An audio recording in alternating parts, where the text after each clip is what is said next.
بسم اللہ الرحمن الرحیم۔ حضرت جابر بن عبداللہ رضی اللہ تعالی عنہ کا شمار جلیل القدر صحابہ میں ہوتا ہے۔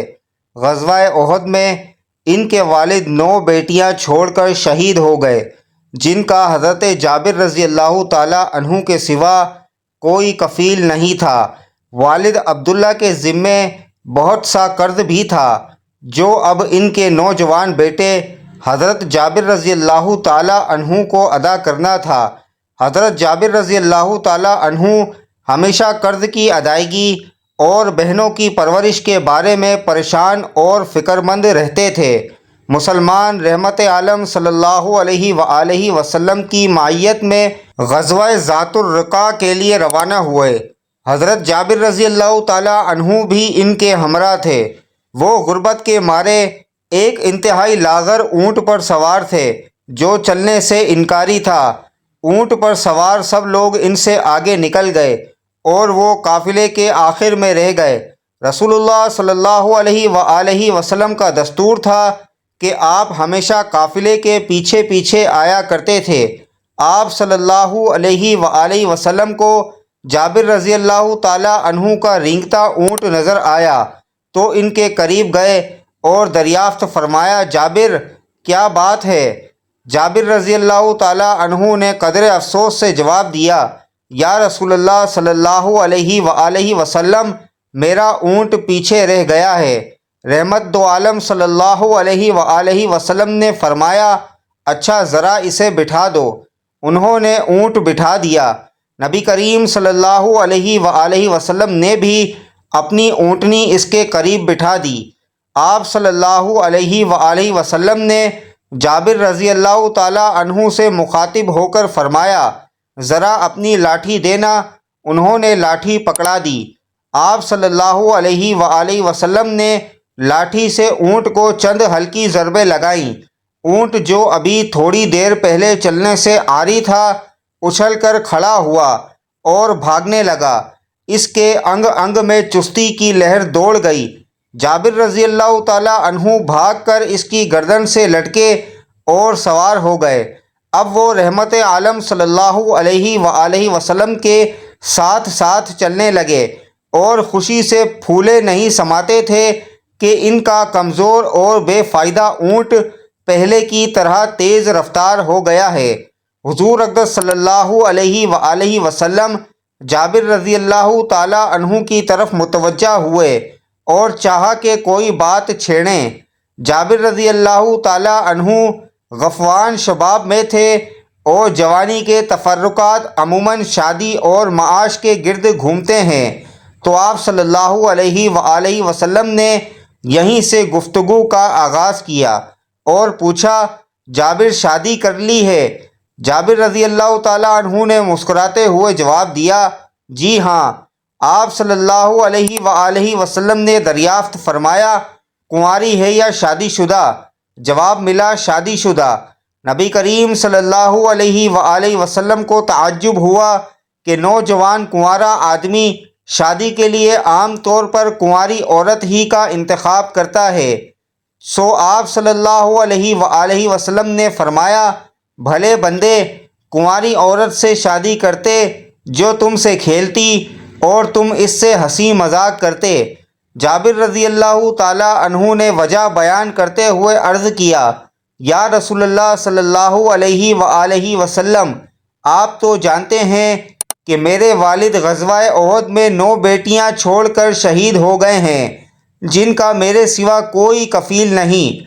مجھے یہ بات اچھی نہیں لگی کہ اس لیے میں نے بڑی عمر کی عورت سے شادی کی، جو ماں کی طرح بہنوں کو سنبھالے، ان کی کنگھی پٹی کرے اور انہیں صاف ستھرا رکھے۔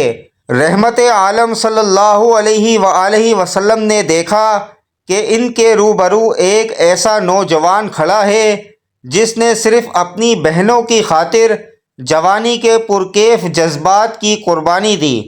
رسول اللہ صلی اللہ علیہ وآلہ وسلم نے جابر رضی اللہ تعالی عنہ کی مالی مدد کرنا چاہی۔ آپ صلی اللہ علیہ وآلہ وسلم نے ایک بار پھر انہیں مخاطب کیا اور فرمایا، جابر اپنا اونٹ مجھے بیچتے ہو؟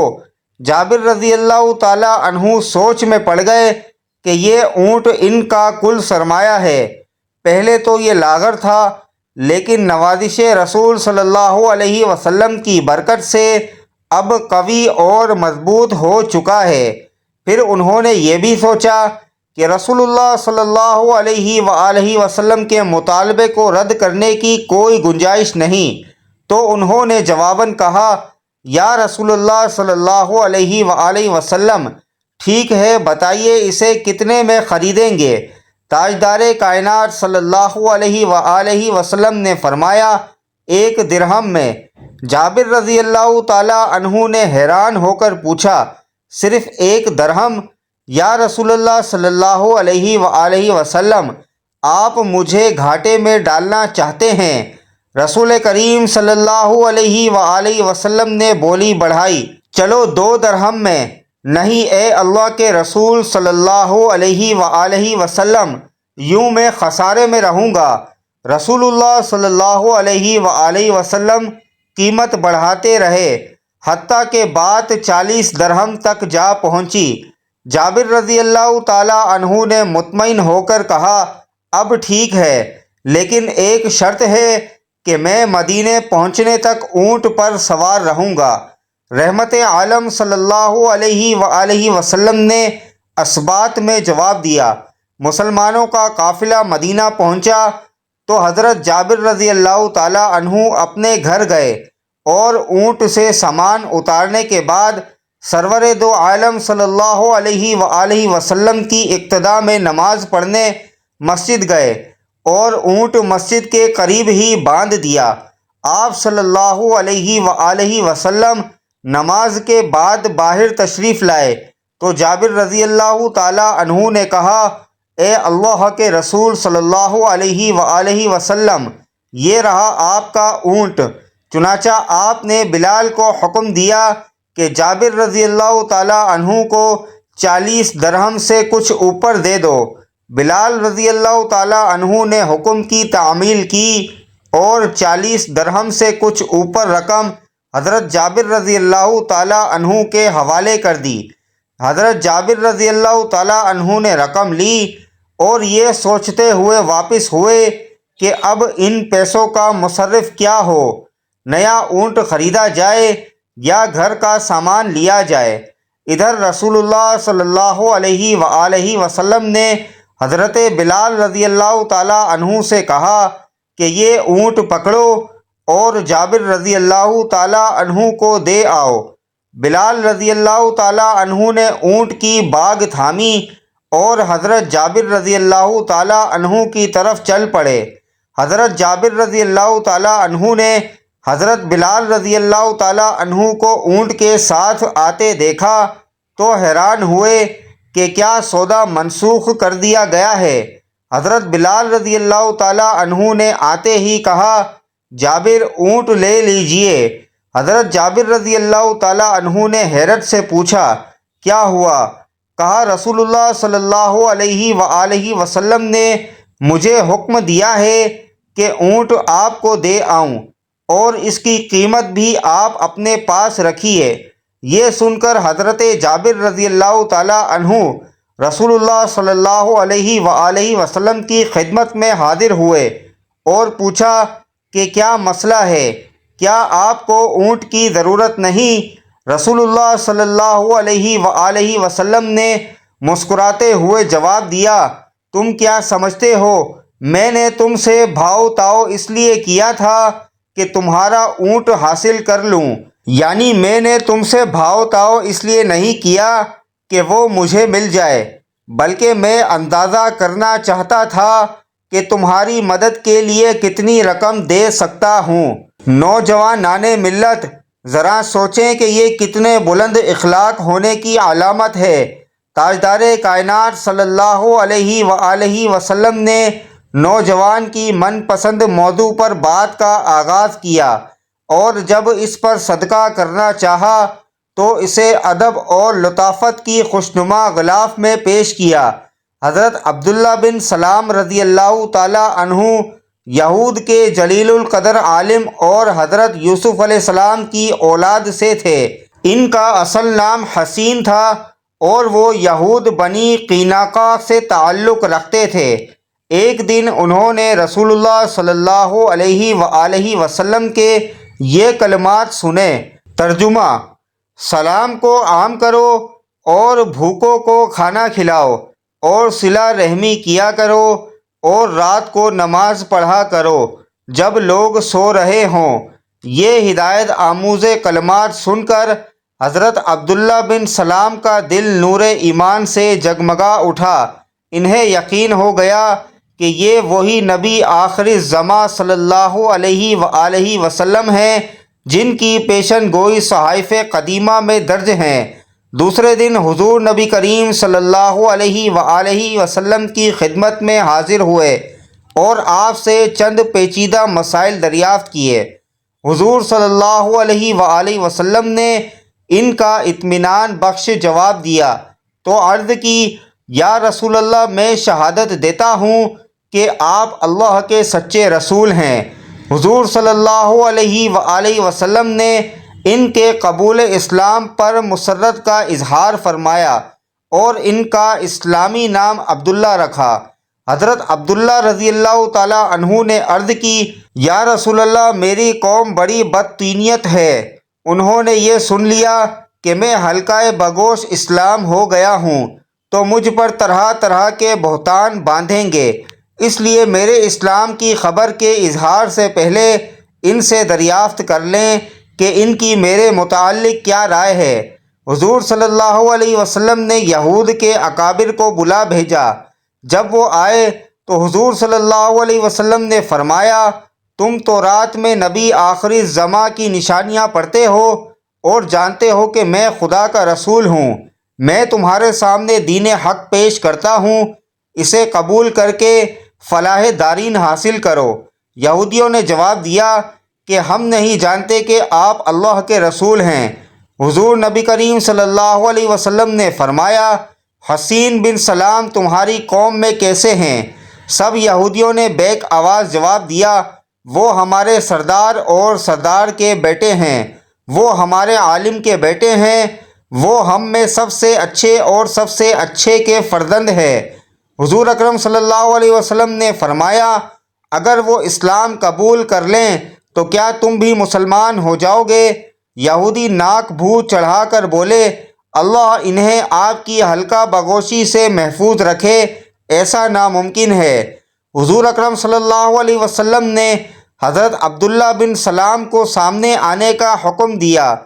وہ کلمہ شہادت پڑھتے ہوئے باہر نکلے اور یہودیوں سے مخاطب ہو کر فرمایا، اے اعیان قوم، اللہ سے ڈرو اور محمد صلی اللہ علیہ وسلم پر ایمان لاؤ، بلا شبہ وہ اللہ کے سچے رسول ہیں۔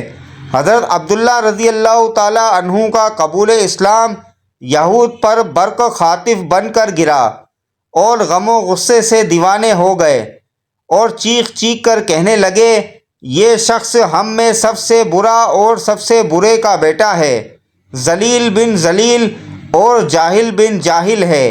حضرت عبداللہ نے رسول اللہ صلی اللہ علیہ وسلم کی خدمت میں عرض کی، یا رسول اللہ صلی اللہ علیہ وآلہ وسلم، آپ نے یہود کی اخلاقی پستی دیکھ لی، مجھے ان سے اسی افتراء پر دادی کا اندیشہ تھا۔ سیرت ابن ہشام جلد نمبر 2۔ ایک مرتبہ ہمارے پیارے نبی صلی اللہ علیہ وآلہ وسلم صحابہ کرام رضی اللہ تعالی عنہ کو سنت سکھا رہے تھے کہ پانی ہمیشہ دیکھ کر پینا چاہیے اور 3 سانسوں میں پیو۔ اتفاق سے ایک یہودی بھی چھپ کر رسول اللہ صلی اللہ علیہ وسلم کی یہ باتیں سن رہا تھا۔ ہمارے پیارے نبی صلی اللہ علیہ وآلہ وسلم پر ہماری جانیں، ہمارا مال، سب کچھ قربان۔ آپ صلی اللہ علیہ وآلہ وسلم کے کلام میں تاثیر ہی ایسی تھی کہ مسلمان ہو یا غیر مسلم، آپ صلی اللہ علیہ وآلہ وسلم کی تعلیمات سے متاثر ضرور ہوتے۔ رات کو سوتے سوتے اس یہودی کو جو ہمارے پیارے نبی صلی اللہ علیہ وآلہ وسلم کی باتیں سن رہا تھا، پیاس لگی، بہت زور کی پیاس محسوس ہوئی۔ جب اس یہودی کو پیاس لگی تو وہ اپنی بیوی سے بولا کہ مجھے اچھی طرح دیکھ کر پانی پلاؤ۔ بیوی بولی، آپ کیسی باتیں کر رہے ہیں، چراغ بجھا چکی ہوں، رات کا وقت ہے، کیا دیکھ کے پانی پلاؤں؟ ایسے ہی پی لیجئے، پانی تو صاف ستھرا ہوتا ہے ہمارے گھر کا۔ یہودی کو بڑا غصہ آیا، بیوی سے بولا کہ چراغ جلاؤ اور روشنی میں مجھے پانی دیکھ کر پلاؤ۔ بیوی بک جھک کرتی اٹھی، سمجھی کہ شوہر پاگل ہو گیا ہے۔ آخر یہودی خود اٹھا اور چراغ روشن کیا۔ چراغ کی روشنی میں اس کی بیوی نے دیکھا کہ اندھیرے میں جو پانی اپنے شوہر کے پینے کے لیے لائی تھی، اس میں ایک سیاہ بچھو عقرب تیر رہا ہے۔ یہودی بھی دیکھ کر حیران ہو گیا، اس پانی میں سیاہ بچھو تیر رہا تھا۔ بیوی کو اس نے تمام ماجرا کہہ سنایا کہ کس طرح اس نے چھپ کر آپ علیہ الصلوۃ والسلام کی باتیں سنی تھیں کہ پانی ہمیشہ دیکھ کر پینا چاہیے۔ صبح کو وہ یہودی آپ علیہ الصلوۃ والسلام کی خدمت میں حاضر ہوا اور رات کا واقعہ آپ علیہ الصلوۃ والسلام کو سنا دیا۔ آپ صلی اللہ علیہ وسلم نے تبسم فرمایا۔ یہودی بولا، اے اللہ کے رسول صلی اللہ علیہ وسلم، جس مذہب کی احتیاط انسان کی جان بچا لے تو وہ مذہب خود پورے انسان کو دوزخ کی آگ سے کیوں کر نہ بچائے گا؟ اتنا کہا اور وہ یہودی کلمہ پڑھ کر مسلمان ہو گیا۔ اللہ پاک ہمیں بہتر عمل کرنے کی توفیق عطا فرمائے۔ اللہ پاک ہمیں دین کی مکمل سمجھ نصیب فرمائے، آمین یا رب العالمین۔ ناظرین، کمنٹ باکس میں اللہ تعالیٰ کے 99 ناموں میں سے ایک نام ضرور ٹائپ کریں۔ شکریہ، اللہ حافظ، السلام علیکم ورحمۃ اللہ وبرکاتہ۔